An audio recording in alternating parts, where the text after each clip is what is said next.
کیا ہم لوگ یہ سمجھتے ہیں کہ ان کی جو پروڈکٹس ہیں وہ خالص ہوتی ہیں، اچھی ہوتی ہیں، معیاری ہوتی ہیں کھانے پینے کی؟ سمجھتے تو یہی ہے نا، پروپیگنڈا تو یہی ہے، ایک عام ذہن تو یہی ہے، بلکہ خالی پروپیگنڈا نہیں اور عام ذہن نہیں، بعض تو اس کے اوپر بڑے فرم اسٹینڈ لیتے ہیں، جی جو کوالٹی وہ دیتے ہیں مسلمان دیتے نہیں، یہ تو بے ایمانی کرتے ہیں، ملاوٹ کرتے ہیں، لوٹ کھوٹ ہوتی ہے اور پتہ نہیں کیا ہوتا ہے، ایسے ہی کچھ ہے نا۔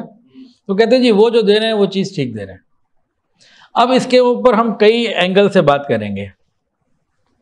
بات یہ ہے کہ یہ مغربی یلغار ہیں، میڈیا ان کا ہے، وہ اپنے میڈیا کے ذریعے جو چاہے ہمیں سمجھا دیتے ہیں، ہم بار بار وہی سن رہے ہیں اور دیکھ رہے ہوتے ہیں۔ دوسری طرف ایک بات اور، وہ کیا جناب، وہ دیکھنے میں بڑے سادہ نظر آتے ہیں، دیکھنے میں بڑے اخلاقی اور بڑے کردار والے نظر آتے ہیں، لیکن جو چھپی ہوئی سفاکی، بربریت، چنگیزیت تاتاریوں میں بھی نہیں تھی، وہ ان انگریزوں کے اندر ہے، اور بڑا خوبصورت انداز اپناتے، ہماری ہمدردی بھی لیتے ہیں اور ہمیں تباہ بھی کرتے ہیں۔ وہ کہتے ہیں جی مسلمان قیدی بنا لیتے ہیں اور قیدی انسانوں کو خرید و فروخت کرتے ہیں، قیدی بنا لیتے ہیں۔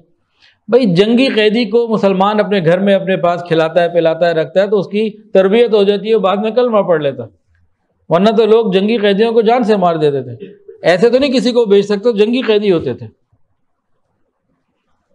اور انہوں نے پوری قوموں کو، پورے ملکوں کو اپنا غلام بنایا ہوا ہے، معاشی بھی، سیاسی بھی، ذہنی بھی، ہر اعتبار سے۔ تو جتنا بڑا ظلم تو چنگیز خان اور ہلاکو خان نہیں کر کے گئے جتنا یہ ظلم کرتے ہیں۔ ہم کہتے ہیں جی بڑی اچھی پروڈکٹس دیتے ہیں کھانے پینے کی، استعمال کی۔ اب اسی کو تھوڑا سا ہم اپنے لوکل انداز میں نا اس کو دیکھتے ہیں۔ انہوں نے ہمیں کیا دیا؟ پیپسی، 7 اپ، کوک اور اس طرح کے ڈرنکس دیے۔ کسی سمجھدار ڈاکٹر سے پوچھ لیجئے، وہ کہے گا ان سب کا صحت کو نقصان ہے، یہ کوالٹی پروڈکٹ جو صحت کو نقصان پہنچا رہی ہے۔ ہمیں جو کچھ انہوں نے دیا، کیمیکل والا مال دیا، پروسیسڈ فوڈ دیے، آپ جس سے مرضی پوچھ لیجئے، یہ سب صحت کو نقصان پہنچا رہے ہیں۔ ہم کیسے کہتے ہیں کہ یہ کوالٹی پروڈکٹ ہے؟ اچھا انہوں نے جو ہمیں کوک پیپسی دیا تو ہم سے لیا کیا؟ مجھے بچپن میں یاد ہے، ہمارے یہاں کوئی آتا یا ہم کہیں جاتے ہیں تو دودھ پیش کیا جاتا تھا۔ بازاروں میں جس طرح آج پیپسی کوک ملتی ہے، دودھ والی بوتلیں ملتی تھیں، اور وہ اس میں گولی والی بھی ہوتی تھی، گولی پیچھے فٹ ہو جاتی تھی، مختلف چیزیں ملتی تھیں۔ کوئی ہمارے آتا، ہم کسی کے یہاں جاتے تو لسی مل جاتی تھی، ستو مل جایا کرتا تھا، اور اس طرح کی کئی چیزیں مل جایا کرتی تھیں۔ اب وہ ساری کی ساری ختم ہو گئیں، بلکہ انہوں نے ہماری اتنی زبردست ذہن سازی کی کہ ہم اپنی معاشرتی اقدار کو بھول گئے۔ وہ پیش کرنا ہمیں آج وہ لگتا ہے احساس کمتری کا شکار ہو جاتے ہیں کہ جی ہم نے ملٹی نیشنل کا جوس پیش نہیں کیا، ستو پیش کر دیا، لسی پیش کر دی، دودھ پیش کر دیا، اس پہ ہمیں شرمندگی ہوتی ہے۔ اتنا تو انہوں نے ہمارے دماغ کو بدل دیا میڈیا کے ذریعے۔ تو جناب انہوں نے ہمیں صحت دی ہے، بیماری دی، اور بیمار کر کے دوائیاں بھی پیچھے سے دیں۔ ہم کہتے ہیں بڑے اچھے، بات میں نے غلط تو نہیں کی؟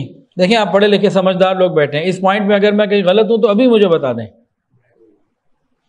ٹھیک ہے جی؟ اچھا جی، دوسری بات اسی کا آپ دیکھ لیں کہ ہم نے جب ان کی چیزیں خریدی تو پیسہ ان کو دیا، اپنی معیشت کو کمزور کیا، تو ہم نے کیا کیا؟ اپنے ساتھ دشمنی کی۔ آج سے 20-30 سال پہلے کیا ہوا تھا؟ دیسی گھی ٹھیک نہیں ہے، بناسپتی آئل آ گیا اور قوم کو ادھر لگا دیا۔ آج کہتے ہیں کہ نہیں یہ تو غلطی ہو گئی، جب قوم بیمار ہو گئی اور ان سارے مریض ان کے گاہک بن گئے، وہ ہمارے مریض کو مریض نہیں اپنا کسٹمر سمجھتے ہیں، ہمارے ہسپتالوں کو ہاسپٹل نہیں سمجھتے، اپنی دکانیں سمجھتے ہیں، ہم ان کی منڈی ہیں، جانوروں کی طرح ہمیں لے کے چلتے ہیں، سارے تجربے ہم پہ کرتے ہیں۔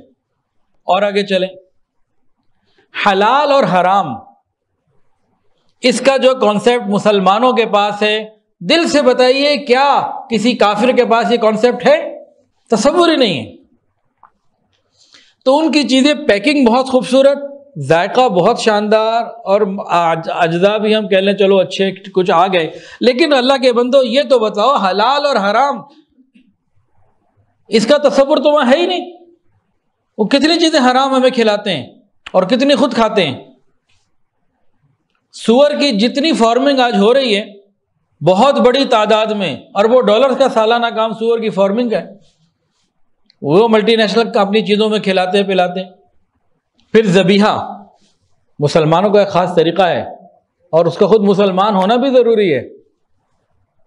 تو وہ جو جانور ذبح کرتے ہیں اس کے بعد اس کے چیزیں جو جیلیٹن ہے اور بہت ساری چیزیں ہیں وہ اپنی چیزوں میں ڈالتے ہیں، تو حرام ہمیں کھلا رہے ہیں۔ ہم کہتے ہیں جی کوالٹی بڑی اچھی، اور خدا کے بندے وہ اچھی پیکنگ میں ہمیں حرام کھلا رہے ہیں۔ پھر آپ آ جائیں گے جی وہ حلال سرٹیفائڈ بھی تو چیزیں ہوتی ہیں۔ پاکستان میں کوئی اتھارٹی تو دکھائیں جو حلال سرٹیفائڈ کی کوئی اتھارٹی ہو، جو امپورٹ سامان ہو رہا ہے کوئی ایسا سلسلہ ہے۔ ہمارے ایک جاننے والے ہیں کیمیکل امپورٹ کرتے ہیں، بہت بڑا ان کا بزنس ہے ماشاءاللہ، برادری کے ہیں۔ وہ کہتے ہیں جی چائنا سے ہمیں جو $640 کا کیمیکل ملتا ہے نا کھانے پینے کے حوالے سے، تو ہم اس کو کہتے ہیں حلال چاہیے، وہ کہتے ہیں $10 فالتو دے دو، وہ سرٹیفکیٹ ساتھ لگا دے دو۔ تو یہ تو سرٹیفکیٹ کے $10 کی $20 کی تو ساری اس کی حیثیت ہے، اس کا چیک اینڈ بیلنس کہاں ہے؟ اچھا جی، ہم مسلمان قرآن و حدیث کو اتنا پورا یقین کریں نہ کریں، انہیں معلوم ہے کہ مسلمان کو حرام کھلا دو پھر اس کو اپنا غلام بنائے رکھو۔ جب یہ حرام کھا لے گا اس کی دعا قبول نہیں ہوگی، جب یہ حرام کھا لے گا یہ ہمارے کسی کام کا نہیں ہے، مطلب ہمارے لیے نقصان دہ نہیں ہے، یہ بڑے ہمارے کام کا ہے۔ تو یہ ایلیمنٹس نہیں ہے کیا ملٹی نیشنل میں؟ یہ سب کچھ ہوتا ہے۔